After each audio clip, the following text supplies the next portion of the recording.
Am I the jerk for basically telling my dad and his new wife that their whole marriage setup isn't exactly what me and my siblings signed up for? Here's the backstory. My dad decided to remarry about 5 years ago. Back then, I was just a kid at 10. My brother was diving into his teen years at 13, and my sister was 14. His new wife, she already had a couple of kids, a 7-year-old and a 5-year-old, who are now hitting the preteen stage at 11 and 12. Let me tell you, the whole blending our families thing has been kind of a nightmare for us kids. The minute we started living under one roof, the rule book got a major overhaul. It felt like my dad was totally in his new wife's corner, backing up every new rule she threw down. She was always on our case, critiquing pretty much everything we did, and don't even get me started on chores. My brother and I used to get up at the crack of dawn to get our chores done before school, and my sister had her own routine down for tackling hers when she had the house to herself for a bit. But nope, that all got axed. Suddenly, we were told that chores were a group activity because, apparently, the older kids needed to help the younger ones. My sister was like, "Why is it suddenly our job to babysit your kids?" But my dad's wife was having none of it, insisting that we're all siblings now. Yeah, that didn't sit well with my sister or brother, and it sparked off some pretty epic fights, and our little bit of freedom to chill with friends after school or crash at their places, gone. Replaced by this rule that we had to be home every night for what they called family dinners. So yeah, things have been tense. So here's the thing. When we kind of complained to our dad about the whole situation not really vibing with us, he was all about how it was super important to his wife that we do this whole big happy family act, you know, sticking together, doing stuff as a unit, because that's her jam. But here's where it gets sticky. My brother and sister, they just couldn't gel with her kids like they did with me. I mean, I was the little one in our squad, and it seemed like she expected me to buddy up with her kids, sort of slide into this role of being super close. But nah, that just didn't click. It was pretty obvious that we weren't meshing as the older brothers, and sis she hoped we'd be for her little ones. So what's the next step? Yep, she convinced my dad that we all needed to hash it out in family therapy. And let me tell you, we've been at it for a while now. The whole therapy adventure really got going after my sister got her own place, right? She sets up a room for me and another for our brother, but there's zilch, nada for the stepsibs. So we've been trudging to therapy for months, and a lot of the chit-chat has been my dad and his wife on repeat, asking us why we're not all in on calling her stepmom or treating her kids like they were our full-on siblings. It was like a broken record. Then, out of the blue, our therapist decides it's time to dive deeper, really get into the nitty-gritty of why they're so hung up on us not being super tight. It's like, suddenly, it's this big deal that we're not all buddy-buddy like some sitcom family. My dad's wife was all like, her kids are a part of the package deal, and we all knew what we were getting into when they tied the knot. That's when I couldn't keep quiet anymore and jumped in, saying straight up that me and my siblings didn't sign any dotted line agreeing to their marriage. We were definitely not part of any deal. I made it super clear it wasn't cool to expect us to just go along with something we had zero part in deciding. Then, whoa, my dad totally lost it on me right there in the therapy session. The therapist was scrambling to calm things down, but it was intense. And for the next 4 sessions, it's like my dad and his stepmom just can't let go of what I said. On top of that, they grounded me, slapped me with house arrest for being rude and selfish by speaking my mind. Yeah, it's seriously annoying me. But then, there's this tiny voice in my head wondering if maybe I stepped out of line by saying what I did. So, what's the verdict?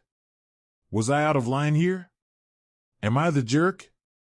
Update. So, there I was, basically grounded for speaking my mind, stewing in my room, and feeling all kinds of frustrated. But here's the thing. This whole mess sparked something in us kids, a sort of rebellion, but not the kind you're thinking. More like a rebellion of the heart, you know?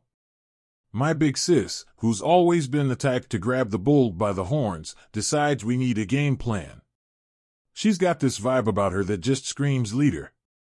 And let's be honest, in our little sibling tribe, her word is pretty much law. She starts hosting these clandestine sibling summits at her place, which, mind you, has become our unofficial HQ. It's our little slice of neutral territory, away from the whole stepfamily dynamic where we can just be us. No pretenses, no forced bonding, just the OG crew. During one of these top-secret meetings, fueled by pizza and the kind of honesty that only comes out when you're feeling both desperate and a bit bold, we hatch a plan. We're gonna write a letter to our dad and his wife. Not some angry rant, but a real, from-the-heart kind of letter laying it all out there. How we're feeling, what we're struggling with, and how we wish things could be different. It's like a peace offering and a plea rolled into one. We leave the letter on the kitchen table one morning, like a team of sneaky ninjas, and then off we go to school, hearts pounding, wondering what the heck we just unleashed. Now here's where it gets kinda wild. The reaction to our letter isn't the nuclear meltdown we half expected. Instead, it's like it opened up this whole new channel of communication we didn't even know was possible. Dad calls this family meeting, and for once, it doesn't feel like we're about to walk the plank. He's got this look, like maybe he's finally getting it. And his wife, she's there too, looking all kinds of vulnerable and real in a way we hadn't seen before. The convo that follows is no walk in the park. It's rough, with lots of stops and starts, but it's genuine. We talk about everything, the good, the bad, and the ugly. It's like airing out a room that's been closed up too long. Not everything's fixed in one go, but it's a start, a crack in the armor. And suddenly it feels like maybe, just maybe, we're getting somewhere. Therapy sessions shift gears after that. They're less about trying to force us into this happy family mold, and more about dealing with the real stuff. Our feelings, our fears, and how to move forward without losing ourselves in the process. It's a slow burn, building these new bridges, but for the first time, it doesn't feel totally hopeless. And get this, my step-siblings, the ones we could barely have a convo with without it turning into World War III, start to become, well, if not friends, then at least allies in this crazy blended family adventure. We find common ground in the weirdest places, like bonding over a shared dislike of broccoli or teaming up in video games. It's not all sunshine and rainbows, but it's real. And it's ours. As for me, being under house arrest eventually becomes a thing of the past. Our home life starts to feel less like a prison and more like a home. Dad and his wife, they're trying, really trying, and it shows. They back off a bit, giving us room to breathe and be ourselves. And in return, we start to open up inch by inch. Looking back, blowing up in therapy might have seemed like a disaster at the time, but it was the catalyst we needed to start changing things. It wasn't about being the a-hole or making a scene, it was about finally being heard. So here we are navigating this wild ride of being a blended family. It's messy, it's complicated, and it's a work in progress, but it's our mess, our complication, and our progress. And somehow, in the middle of all the chaos, we're finding our way to something that feels a lot like understanding, and maybe, just maybe, a bit like love. Now for the next story. Am I the jerk for taking my things out of my room because I'm moving and making my foster sister cry? So I'm 18 and finally hitting the road, moving out of the place I've been calling home. For the past few months, I've been sharing my space with my foster sister, who's just a couple of years younger than me, sitting at 16. Now my life's been a bit of a revolving door with foster siblings coming and going, and a lot of times, I've had to hand over my stuff to them. Maybe that's why I'm kind of clingy when it comes to my personal belongings. I had a chat with my mom before D-Day, telling her I planned to pack up my gear before heading out. She was all for it, but mentioned she and Jess, that's my foster sister, would be out and about while I did my thing. So I didn't go touching the big stuff, the furniture and all, but yeah, I scooped up all the stuff that screamed me, my keyboard where I jam out, my green buddies, plants that is, a stack of books, my wall of posters and art, and of course clothes. Can't forget the clothes. Oh, and there's this butcher's block I've got a bit of an attachment to, but that's kind of beside the point. After I zipped up my last bag, I took a look around. Sure, my corner of the room looked a tad empty, but it wasn't like a tornado had hit it or anything. Oh, and the cats? Yeah, they were coming with me. That was part of the original game plan between my mom and me, but man, when Jess and my mom got back and caught a glimpse of the aftermath, Jess just lost it. She zoomed upstairs and the waterworks started. Then came my mom, hot on her heels, giving me an earful. She was all surprised, like she didn't really think I'd pack up literally all my stuff. So here's where things got a bit messy. It turns out I scooped up a few things that Jess was pretty fond of alongside all my gear. We're talking about the dough posters I had splashed all over my wall that I picked up with my own dough, and these quirky candle holders I snagged as a grad gift. Seeing Jess all bummed out made me feel kind of bad, so I was quick to say sorry. I even threw out there that I could hit up the stores and grab her some stuff that's pretty close to what I took. But Jess? She wasn't down for just any replacements. She was set on wanting the exact same stuff I had. At that point, I figured I was just stirring the pot by hanging around, so I decided to make myself scarce, thinking it might cool things down. Later, my mom decides to chime in via text, giving me grief for not leaving a few posters or a book or two behind. She thought I was being petty, but in my head I'm like, all that stuff is mine, right? Either someone gave it to me or I paid for it myself.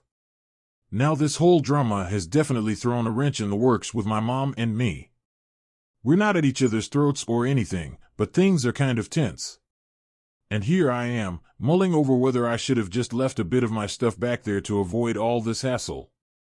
I mean, was I being too stubborn about my belongings? Should I have just sucked it up and left some things for Jess to smooth things over? It's got me wondering if I was the one being a jerk in this situation. Update. Hi everyone. So, after the whole debacle with the moving out and Jess crying over the posters and trinkets, you'd think things might settle down, right? Wrong. The drama just escalated from there. Let me paint you the picture. After you moved out, things at your mom's place went south fast. Jess, still reeling from the whole room emptying episode, became more withdrawn. Your mom, trying to mend fences, ended up overcompensating by buying Jess all sorts of new stuff, but nothing filled the void those posters and your presence left. It became clear that it wasn't just about the material things. Jess felt abandoned. Meanwhile, you're settling into your new place, trying to navigate the waters of independence, but the guilt and the family drama are weighing heavy on your heart. You've been reaching out to Jess, trying to make amends, offering to spend some sister time, maybe go shopping for new room decor together, but she's been giving you the cold shoulder. And then, as if things weren't complicated enough, your mom drops a bombshell.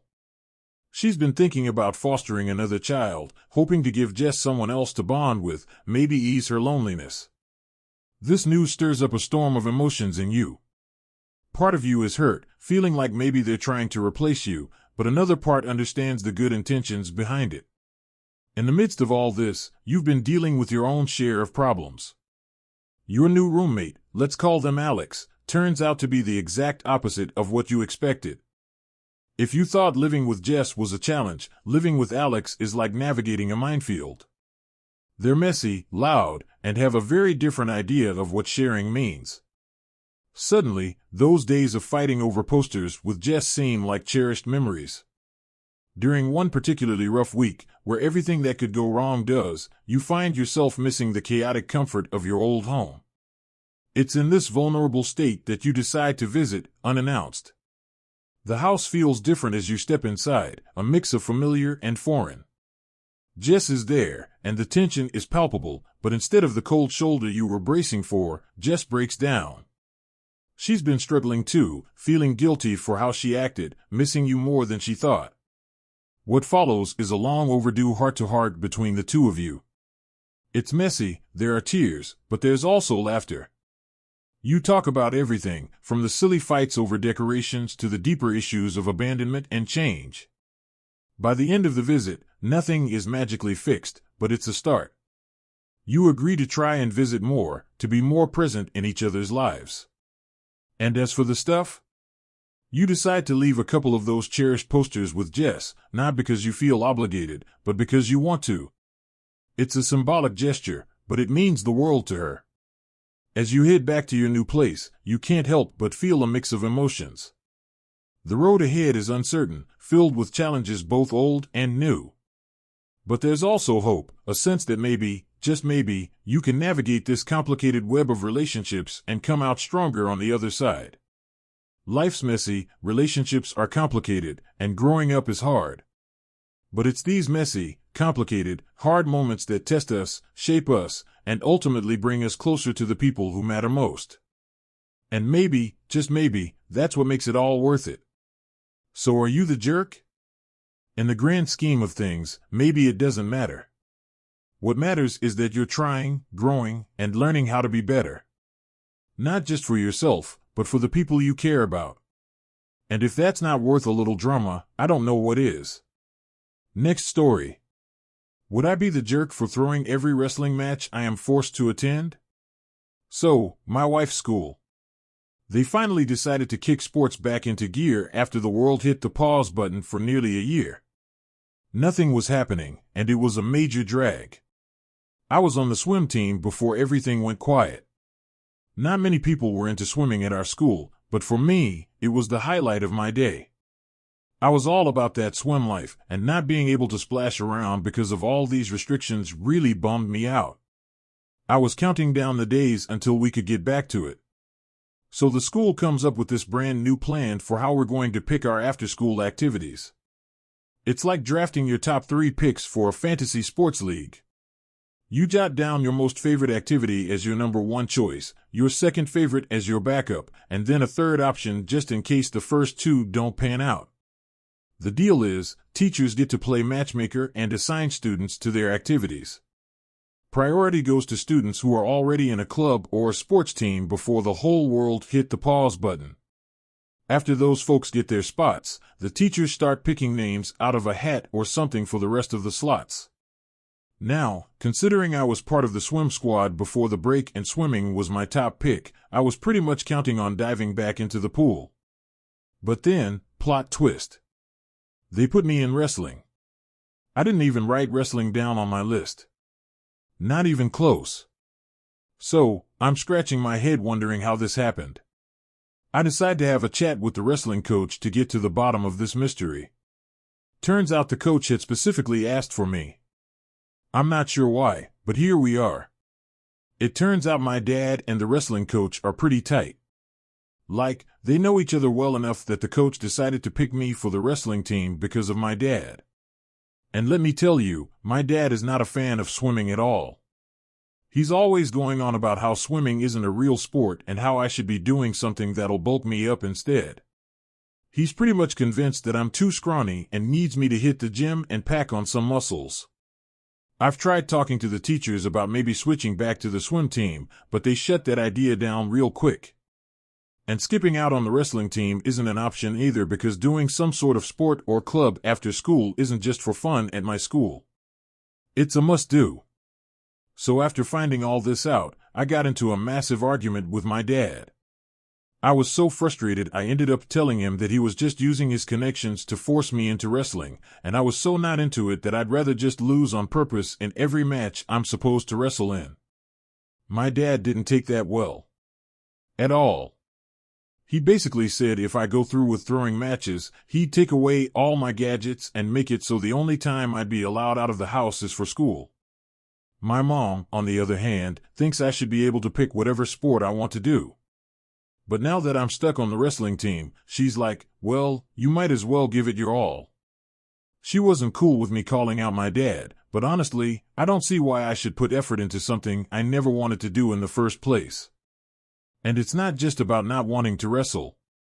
I was really looking forward to getting back into the pool, hanging out with my swim team buddies, and just swimming again.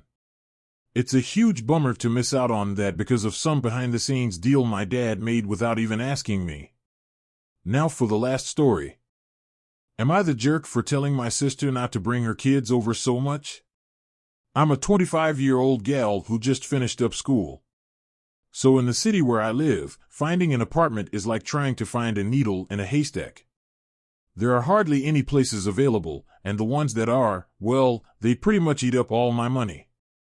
I mean, I could swing it, but then I'd be living on ramen noodles and water, and that's about it. Not exactly the dream life, you know?